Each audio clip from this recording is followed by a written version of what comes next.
ಸಂತೆಗಳಿಗೆ ಹೋಗ್ಬಿಟ್ಟು ಯಾಮಾರ್ಬೇಡಿ, ಇರೋ ಕಾಸನ್ನು ಕಳ್ಕೊತೀರಾ ನೀವು. ಹಾಲು ಹೋದ ರಾತ್ರಿ ಅವ್ನು ಸರಿಯಾಗಿ ಕರ್ದಿರಲ್ಲ ಅದನ್ನ ಹಾಲನ್ನ, ಯಾವುದು ನಿಮಗೆ ಅವಾಗ ಹಂಗೆ ಶೋ ಬರುತ್ತೆ ಅದು ಭಾನುವಾರ. ನೋಡಿದ ತಕ್ಷಣ ಏನಿದು ಹಸು ಹಿಂಗಾಗೈತೆ, ಸಖತ್ತಾಗೈತೆ ಹಸು, 150 140 ಆ ಥರ ರೇಟ್ಗಳು ಮಾತಾಡ್ತಾರೆ. ಒಂದು ರಿಯಾಲಿಟಿ ವಿಡಿಯೋ ಅಂತ ಒಂದ್ಸತಿ ಮಾಡೋಣ ಬೇಕಂದ್ರೆ ನಾನು ತೋರಿಸ್ತೀನಿ ನಿಮಗೆ, ನಾವು ಗ್ಯಾರಂಟಿನೇ ಕೊಡ್ತೀನಿ ನಾನು ನಂದು ಹಸುಗಳಿಗೆ. ನಾನು ಅಷ್ಟು ಕಾನ್ಫಿಡೆಂಟಾಗಿ ಹೇಳ್ಬೋದು. ಹಸುಗಳು ಬೇರೆಯವ್ರ ಮನೆಗೆ ಹೋಗ್ತಾ ಇದೆ ಅಂದರೆ ಅದು ಒಳ್ಳೇದಾಗಬೇಕು ಅವ್ರಿಗೆ. ಅಂದರೆ ಇದುವರೆಗೂ 100 ಹಸುಗಳ ಮೇಲೆ ಮಾರಾಟ ಆಗಿದೆ. 2 ಹಸುವಿಂದ ಸ್ಟಾರ್ಟ್ ಮಾಡೋಕ್ಕೆ 5 ವರ್ಷದಲ್ಲಿ 35 ಹಸು ಕಟ್ಟಿದ್ದಾರೆ. 4 ರಿಂದ 5 ಲಕ್ಷ ರೂಪಾಯಿ ಏನೋ ಇದೆ ಬಿಲ್ಲಿಂಗ್. ಒಂದೇ ಸತಿ ಹೋಗ್ಬಿಟ್ಟು ನೀನು 10 ಹಸು 20 ಹಸು ತಗೊಂಬಂದ್ಬಿಟ್ಟು ನಾನು ಮಾಡ್ತೀನಿ ಅಂತ ಕೂತ್ಕೊಂಡ್ರೆ 3 ತಿಂಗಳು ಅಂಗಡಿ ಕ್ಲೋಸ್.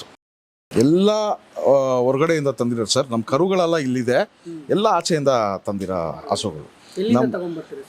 ಸರ್ ನಾವು ಎಲ್ಲ ಕಡೆ ಹೋಗ್ತೀನಿ ಸರ್. ನಾನು ಬಂದ್ಬಿಟ್ಟು ಜಾಸ್ತಿ ಕೋಲಾರ್ಗೆ ಹೋಗ್ತೀನಿ, ಆಮೇಲೆ ಚಿಂತಾಮಣಿಗೆ ಹೋಗ್ತೀವಿ, ಮುಳ್ಬಾಗಿಲ್ಗೆ ಹೋಗ್ತೀವಿ, ಈ ರೋಡಿಗೆ ಹೋಗ್ತೀವಿ. ಇದೆಲ್ಲ ಏನು ಅಂದರೆ ರೈತರು. ಈ ನೀವು ಅಂದ್ಕೊ ಚಿಂತಾಮಣಿ ಅಂದರೆ ಚಿಂತಾಮಣಿ ಸಂತೆಗೆ ಹೋಗಿ ಸಂತೆಯಲ್ಲೆಲ್ಲ ನೀವು ತಗೊಂಡು ಬಂದರೆ ನೀವು ಅಲ್ಲೇ ಕಾಸು ಕಳ್ಕೊಂಡ್ಬಿಡ್ತೀರ. ನಾವು ಚಿಂತಾಮಣಿ ಸಂತೆನೂ ಹೋಗಿ ನೋಡ್ಕೊಂಬಂದಿದ್ದೀನಿ ಒಂದು 10 ಸತಿ. ಅಲ್ಲಿ ಏನು ಮಾಡ್ತಾರೆ, ಅವ್ರದ್ದು ಗಿಮಿಕ್ ಏನು ಅಂತಲೂ ನಮ್ಗೆ ಚೆನ್ನಾಗಿ ಗೊತ್ತದು. ಗಿಮಿಕ್ ಏನು ಅಂದರೆ ಸರ್, ಅವರು ಹೋದ ನೈಟು ಹಾಲು ಸರಿಯಾಗಿ ಕರ್ದಿರಲ್ಲ, ಹಾಲು ಕರ್ದಿರಲ್ಲ. ಇನ್ನೊಂದು ಏನು ಅಂದರೆ ಅವುಗಳಿಗೆ 1-2 ವಾರದಿಂದನೇ ಅದಕ್ಕೆ ಇಂಜೆಕ್ಷನ್ ಎಲ್ಲ ಹಾಕಿ ಪ್ರೋಟೀನ್ ಎಲ್ಲ ಹೊಡೆದು ಅದನ್ನು ರೆಡಿ ಮಾಡಿರ್ತಾರೆ. ಯಾವುದು ನಿಮಗೆ ಅವಾಗ ಹಂಗೆ ಶೋ ಬರುತ್ತೆ ಅದು ಭಾನುವಾರ. ನೀವು ಅಲ್ಲಿ ಹೋದಾಗ ಹಸು ಹಂಗೆ ಬರುತ್ತೆ, ಓ ಏನಪ್ಪ ಇದು ಹಿಂಗೆ ಬಂತು ಅಂತ ವಾಶ್ ಮಾಡಿ ನೀಟಾಗಿ ತಗೊಂಬರ್ತಾರೆ. ಅಲ್ಲಿ ಹಾಲು ಹೋದ ರಾತ್ರಿ ಅವ್ನು ಸರಿಯಾಗಿ ಕರ್ದಿರಲ್ಲ ಅದನ್ನ ಹಾಲನ್ನ ತಗೊಂಬರ್ತಾರೆ. ನೋಡಿದ ತಕ್ಷಣ ಏನಿದು ಹಸು ಹಿಂಗಾಗೈತೆ, ಸಖತ್ತಾಗೈತೆ ಹಸು. ಅಲ್ಲಿ ಹೋದ್ರೆ ನೀವು ರೇಟ್ಗಳು ಮಾತಾಡೋಕ್ಕಾಗಲ್ಲ. 150 140 ಆ ಥರ ರೇಟ್ಗಳು ಮಾತಾಡ್ತಾರೆ. ಆ ರೇಟ್ಗಳನ್ನ ಮಾತಾಡ್ತಾರೆ. ಅದಾದಮೇಲೆ ನೀವು ಹಸುನ ಏನಾದರೂ ಕರ್ಕೊಂಡು ನಿಮ್ಮ ತೋಟಕ್ಕೆ ಬಂದರೆ 15 ದಿವಸಕ್ಕೆ ಪಂಚರ್ ಆಗೋಗುತ್ತೆ ಹಸು.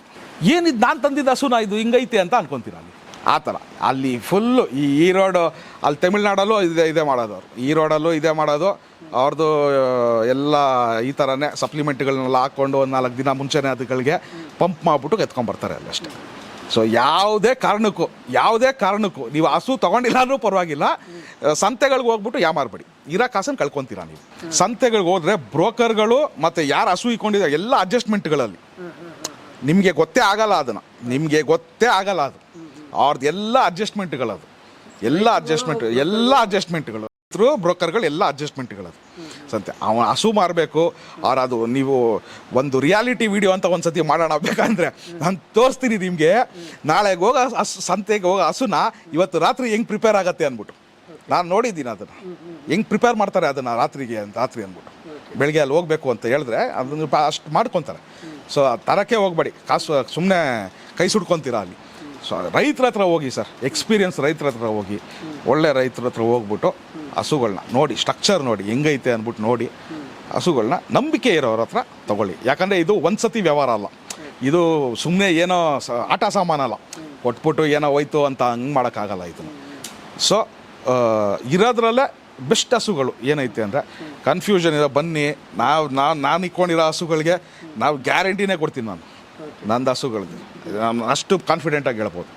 ಬನ್ನಿ ನೋಡಿ, ಇಲ್ಲೇ ನಿಮಗೆ ಇಷ್ಟ ಆಯಿತು ಅಂದರೆ ಹಸುಗಳು ಇಲ್ಲೇ ಪರ್ಚೇಸ್ ಮಾಡಿ. ಏನು ನಮ್ಮ ಹಸುಗಳು ನಾವು ಸೇಲ್ ಮಾಡ್ತಾ ಇರ್ತೀವಿ. ತೊಗೊಳೋದು ಮಾರೋದು ಅದೆಲ್ಲ ನಡೀತಾ ಇರುತ್ತೆ. ಬನ್ನಿ, ಇಲ್ಲೇ ನಮ್ಮ ಹತ್ರ ನೀವು ಯಾವಾಗ ಬಂದ್ರೂ ಒಂದು 25 ಹಸುಗಳು ಇರುತ್ತೆ ಇಲ್ಲಿ. ಯಾವಾಗ ಬಂದ್ರೂ 25 ಹಸು ಇರುತ್ತೆ. ಒಂದು ಫೋನ್ ಮಾಡಿ ಬನ್ನಿ, ವಿಸಿಟ್ ಮಾಡಿ, ನಿಮ್ಗೆ ಯಾವ ಹಸು ಬೇಕೋ ನೋಡಿ, ನಾವು ನಿಮಗೆ ಹೇಳ್ತೀವಿ ಏನು ಮಾಡಬೇಕು ಏನು ಅಂತ ಎಲ್ಲ ಸ್ವಲ್ಪ ತೋರಿಸ್ಕೊಡ್ತೀವಿ. ಏನು ಮಾತ್ರೆ ಗೀತ್ರೆ ಏನು ಹಾಕಬೇಕು ಅಂದ್ಬಿಟ್ಟು. ಇದು ಬಂದ್ಬಿಟ್ಟು ಏನು ಗೊತ್ತಾ ಸರ್, ನಾವು ಏನೋ ಹಸುಗಳು ಮಾರಾಟ ಮಾಡಿ ಲಾಭ ಮಾಡ್ಕೊಳೋದು ಇಂಟೆನ್ಷನ್ ಅದಲ್ಲ. ಫಸ್ಟ್ ಇಂಟೆನ್ಷನ್ ಏನು ಅಂದರೆ ಹಸುಗಳು ಬೇರೆಯವ್ರ ಮನೆಗೆ ಹೋಗ್ತಾ ಇದೆ ಅಂದರೆ ಅದು ಒಳ್ಳೇದಾಗಬೇಕು ಅವ್ರಿಗೆ. ಅದು ಭಾಳ ಮುಖ್ಯ, ಅದು ಒಳ್ಳೇದಾಗಬೇಕು. ಅದು ಅದೇ ಮೇನ್ ಇಂಟೆನ್ಷನ್. ಹಸು ಅದು ಕಾನ್ಫಿಡೆನ್ಸಾಗಿ ನಾನು ಅದೇ ಹೇಳ್ತಾ ಇರೋದು. ಹಸು ಕಟ್ಟಿ, ಎಲ್ಲರೂ ಹಸು ಕಟ್ಟಿ. ನಿಮಗೆ ಬ್ರೀಡ್ ಕನ್ಫ್ಯೂಷನ್ ಐತೆ, ಅಲ್ಲಿ ಹೋಗ್ತೀನಿ, ಚಿಂತಾಮಣಿಗೆ ಹೋಗ್ತೀನಿ, ಈರೋಡ್ಗೆ ಹೋಗ್ತೀನಿ, ಇವ್ರದ್ದು ಯಾವುದೆಲ್ಲ ಮಾಡೋಕ್ಕೆ ಹೋಗ್ಬಿಡಿ. ಇಲ್ಲೇ ಬನ್ನಿ, ಇಲ್ಲೇ ಇದ್ದೀವಿ, ಇಲ್ಲೇ ಇರ್ತೀವಿ ನಾವು. ಇಲ್ಲೇ ಬನ್ನಿ ನೋಡಿ ಹಸುಗಳು ಕಟ್ಟಕ್ಕೆ ಸ್ಟಾರ್ಟ್ ಮಾಡಿ, ಒಳ್ಳೇದಾಗತ್ತೆ. ಇನ್ನೊಂದು ಏನು ಅಂದರೆ ನಮ್ಮದೊಂದು ಗ್ಯಾರಂಟಿ ಏನು ಅಂದರೆ ಯಾವುದೇ ಕಾರಣಕ್ಕೂ ಕಾಸು ಮುಖ್ಯ ಅಲ್ಲ ಇದ್ರಲ್ಲಿ. ನಮಗೆ ಕಾಸಂತೂ ಮುಖ್ಯನೇ ಅಲ್ಲ. ಯಾರಿಗೋ ಇಲ್ಲಿ ಮೋಸ ಮಾಡಿ ಕಾಸು ಸಂಪಾದಿಸಿ ಏನೋ ಮಾಡೋ ಅವಶ್ಯಕತೆ ಇಲ್ಲ. ಒಳ್ಳೇದಾಗಬೇಕು ಅದು ನಾವು ಒಂದು ಆ ಗ್ಯಾರಂಟಿ ನೀನು ಬಂದ್ಬಿಟ್ಟು 2 ಹಸು ತೊಗೊಂಡೋಗೋಣ, ನೀನು 3ನೇ ಹಸುಗೆ ನನ್ನ ಹತ್ರನೇ ಬರ್ತೀಯ ಅಂದ್ಬಿಟ್ಟು. ಸೊ ಅದು ಗ್ಯಾರಂಟಿ ಕೊಡ್ತೀವಿ. ಸರ್, ಸಂತೆಗಳಲ್ಲಿ ಮೋಸ ಮಾಡ್ತಾರೆ, ನೀವೆಲ್ಲ ತಿಳ್ಕೊಂಡಿದ್ದೀರಾ, ಮತ್ತು ಹಸು ಸಾಕಾಣಿಕೆಯಲ್ಲಿ ನಿಮ್ಗೆ ಅನುಭವ ಇದೆ. ಸೊ ತರೋದು ಮಾರೋದ್ರಲ್ಲೂ ನಿಮ್ಗೆ ಅನುಭವ ಇದೆ. ಹಾಂ, ತರೋದು ಮಾರೋದು ಮಾಡ್ತಾನೆ ಇರ್ತೀವಿ ಸರ್. ಹಂಗಾರೆ ಇದುವರೆಗೂ ಸರ್ ನೀವು ಎಷ್ಟು ಹಸುಗಳನ್ನ ನೀವು ಮಾರಾಟ ಮಾಡಿದ್ದೀರಾ? ಸರ್, ನಾನು ಟೋಟಲ್ ಆಗಿ ಒಂದು ಹೇಳಬೇಕು ಅಂದರೆ ಇದುವರೆಗೂ ಒಂದು 100 ಹಸುಗಳ ಮೇಲೆ ಮಾರಾಟ ಆಗೈತೆ. 100 ಹಸುಗಳು ಮೇಲೆ ಮಾರಾಟ ಆಗೈತೆ. ನಾವು ಜಾಸ್ತಿ ಅಲ್ಲಿ ಮುಲ್ಬಾಗಿಲಲ್ಲಿ ನಮ್ಮ ಫ್ರೆಂಡ್ ಒಬ್ರು ಇದ್ದಾರೆ, ವಿನಯ್ ನಾಯ್ಡು ಅಂತ. ಅವ್ರ ತೋಟಕ್ಕೆ ಏನಿಲ್ಲ ಅಂದರೂ ಒಂದು 35 ಹಸು ಕಳಿಸಿದ್ದೀವಿ, ಬರೀ ಅವ್ರ ತೋಟಕ್ಕೆ. ಆ ಅಯ್ಯಪ್ಪ ಗೊತ್ತಿರೋ ಅಯ್ಯಪ್ಪನೇ.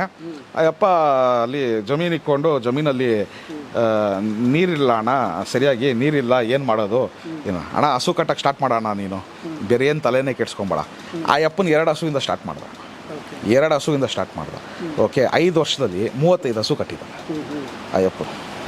35 ಹಸು ಕಟ್ಬಿಟ್ಟು ಅವ್ರದ್ದು ಬಿಲ್ಲಿಂಗು ನನ್ನ ಪ್ರಕಾರ 4 ರಿಂದ 5 ಲಕ್ಷ ರೂಪಾಯಿ ಏನೋ ಇದೆ ಬಿಲ್ಲಿಂಗು ಅವ್ರದ್ದು ತಿಂಗಳಿಗೆ.